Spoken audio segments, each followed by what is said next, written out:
Hey everyone, Genuine here, and welcome back to Save Our Sins. Today is episode 6, and we go over our first youth intake as manager of Southampton Football Club. As we know, Saints have a rich history of producing some of the finest quality talent in Europe.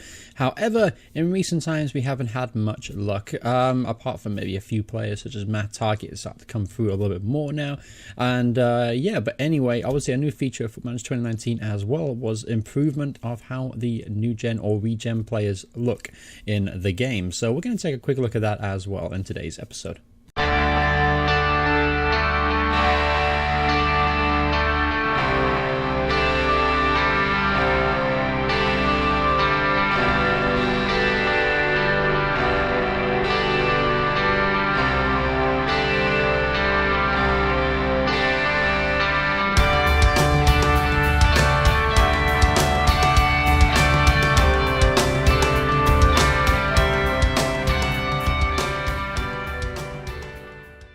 Hey everyone, once again, welcome back to Save Our Saints. Today, as I mentioned, we're going to go over the youth intake for this season for Southampton, and we're also going to take on Wolves as well. So without further ado, let's go ahead and jump straight into the youth candidate side. Now, I haven't seen this before, and I can already pick out two players that have piqued my interest, so to speak. Let's take a look at this gentleman here, Thomas Harlan, a centre midfielder. Can also play as a holding midfielder and play right. So, as you can see, there are quite a little bit of changes to how the regens look this year.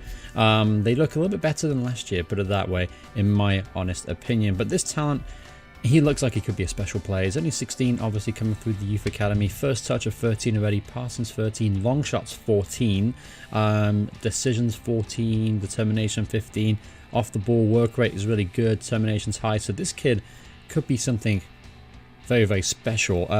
His current role and duty right now is central midfield on attack. He can also play as a Mazzala, playmaker, box-to-box midfielder. But so far, this kid certainly has a ton of potential. He actually automatically comes in at a 2.5-star rating for the first team, according to my assistant manager. So this guy could be a wonderful talent in the future for us.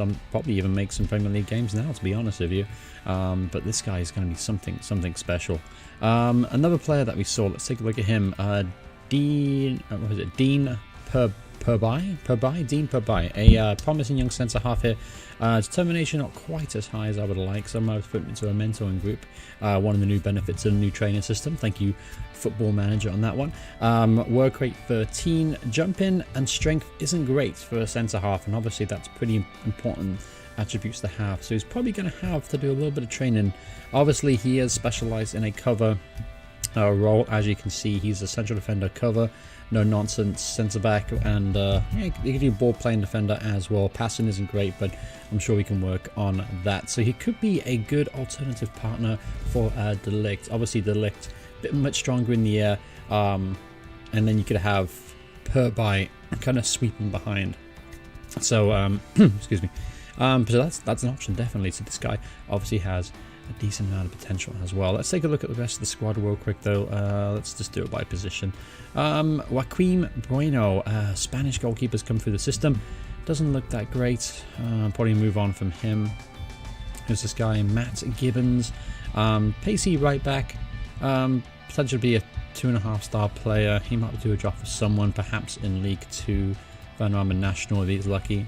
Then we have Richard Lantham, bit stronger of a centre half than Dean, but a little bit pace, got some pace about him. 3-star potential. He's obviously a long way off any kind of first team football right now.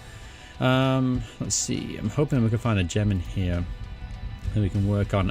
Callum O'Connor, another centre half here, 6'2", stopper, really good fitness levels for his age. Not much else for him though in his favour. Then we have Danny Green, a left back.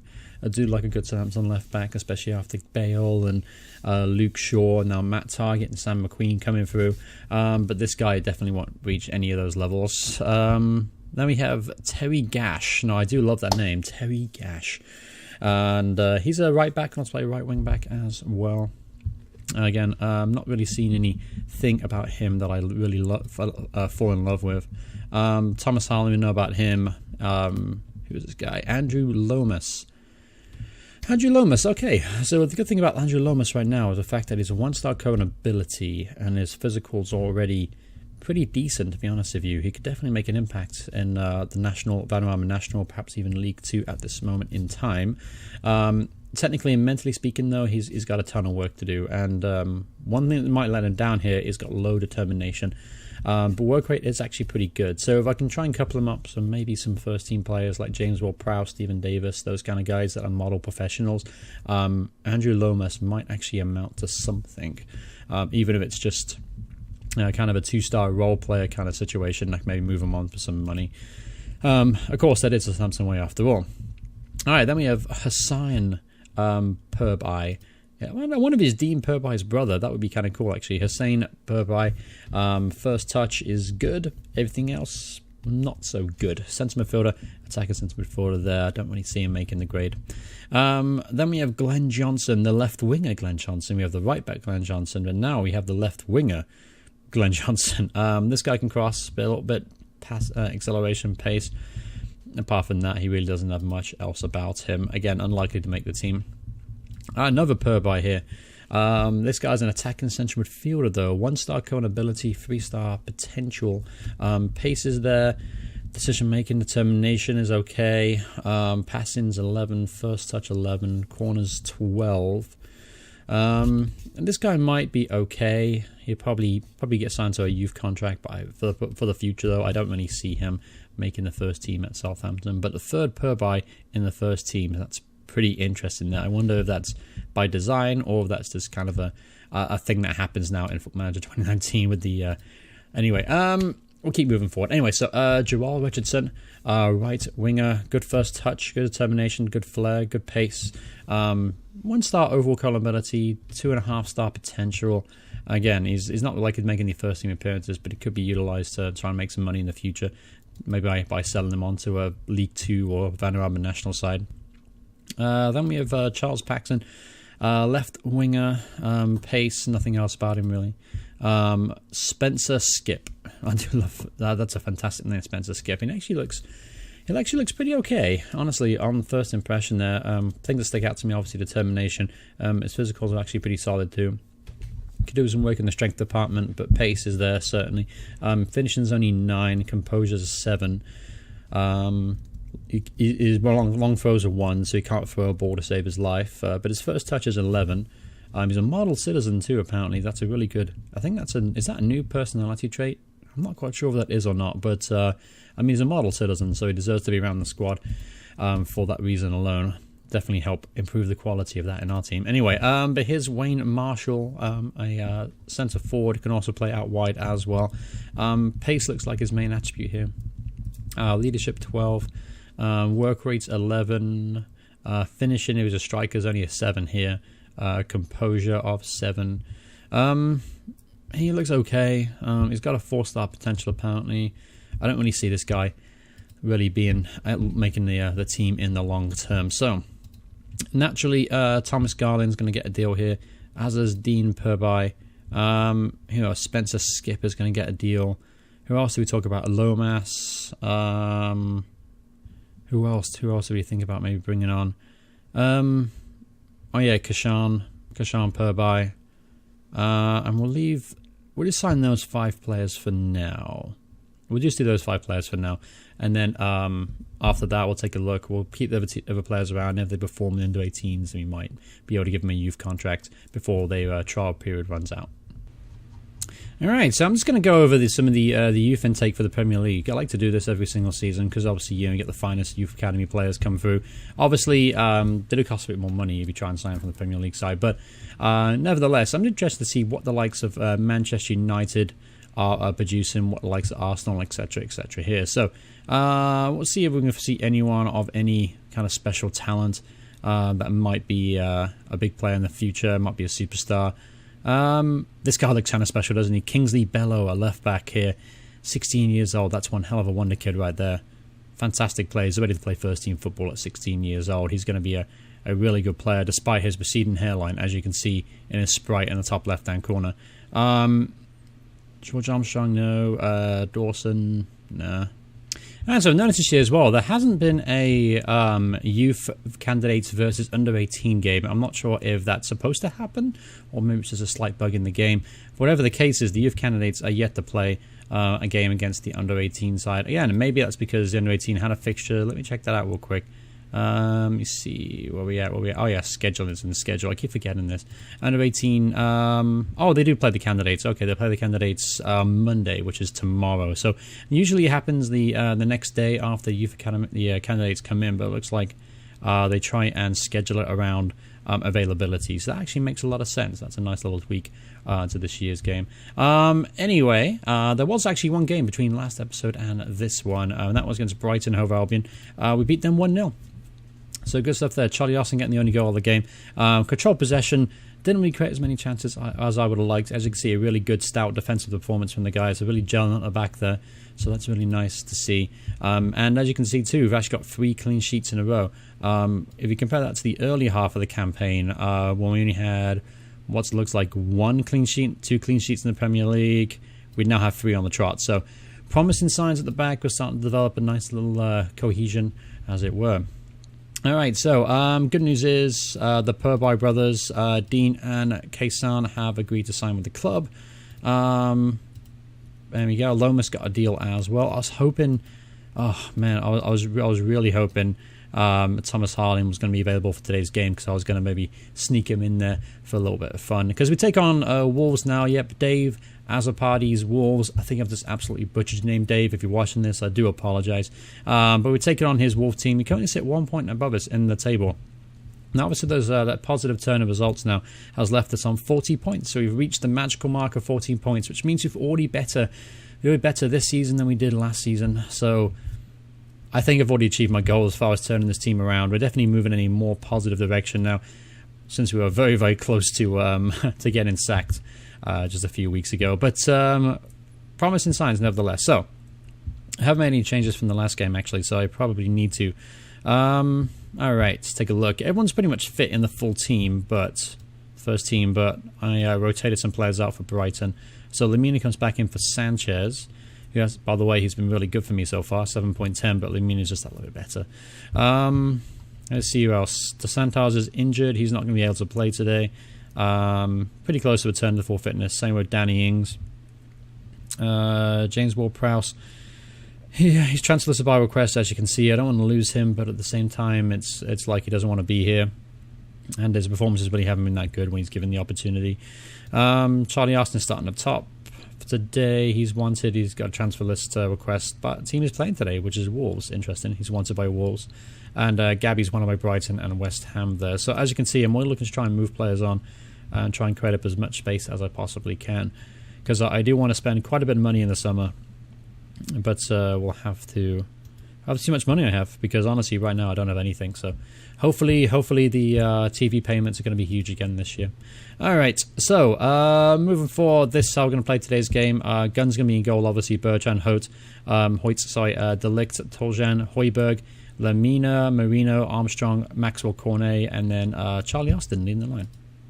All right, so here we are at home against Wolves. Now, obviously, I'd like to win today. That'd be great, wouldn't it? Would leapfrog Wolves and go into the single-digit finishes. So if we finish around 8th this season, I'm going to be very, very, very happy. We're about... what are we actually about? Just out of interest, updates. Right now, we are about 8 points behind Bournemouth, so it's going to be a tough ask to catch them. But if we can finish close to around that mark, 9th or 10th, I'm going to be pretty happy with the season. Consider it's been very up and down, a little bit experimental, certainly. So if I do anywhere close to that, I think it will be quite an achievement overall. Obviously, I'm pretty realistic now about my expectations. I expected us to be a lot better than we actually were. That was my fault, though. I overvalued certain talent in our team, and I didn't realize how much of a rehaul I'm going to have to do with it. But this first half has been absolutely atrocious. There's not been one single attempt from either side to speak of, and as you can see, team analysis is not looking good for us.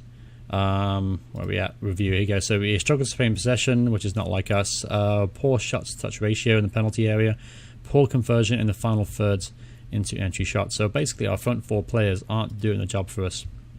So I may have to make a change up there. Let's take a quick look in here on our tactics. Who do we have on the bench that we could perhaps bring on? Sanchez can play in the playmaker role behind the striker, as is Stephen Davis, as is Gabbiadini now, by the way. I trained him up to be a attacking central midfielder. Gives us an option there. I might bring off Maxwell Cornet, bring on Gabbiadini to play as an inside forward.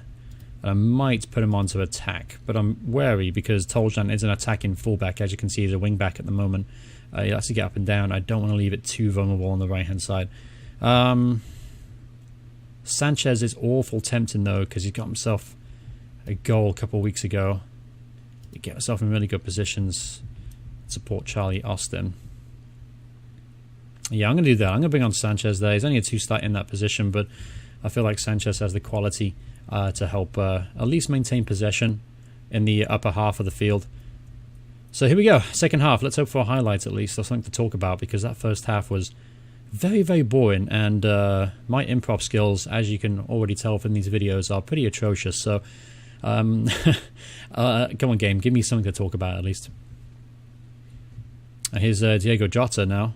Oh, there's an opportunity. There you go. First real clear-cut chance of the game for anyone, and lucky enough though it flies past Angus Gunn's left post.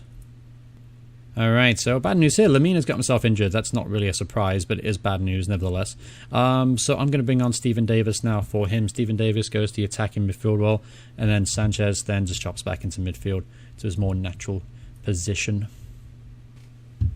Alright, so I've noticed Wolves are down to 10 players now because of the injury to Troy, who came on as a sub. So yeah, they're down to 10 men, so let's go ahead and see if we can take advantage of this. What can't I make any changes? Because the match pause, maybe? Here we go. Alright, so we're going to go to attacking now for the last 5 minutes of the game and try and get an opportunity, because going forward today, we've been atrocious. We haven't actually had one single highlight in our favour.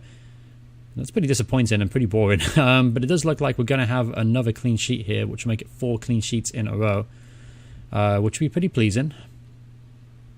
Good tackle left from Toljan. There he goes. They 0-0 draw, and a very forgettable one. Yeah, this is obviously 2 teams that don't really have a lot of play for at this end of the season. Neither team are really going down. Neither team are going to qualify for Europe, and that kind of reflected that in this game. Both teams just weren't the races, unfortunately. Cancel each other out almost.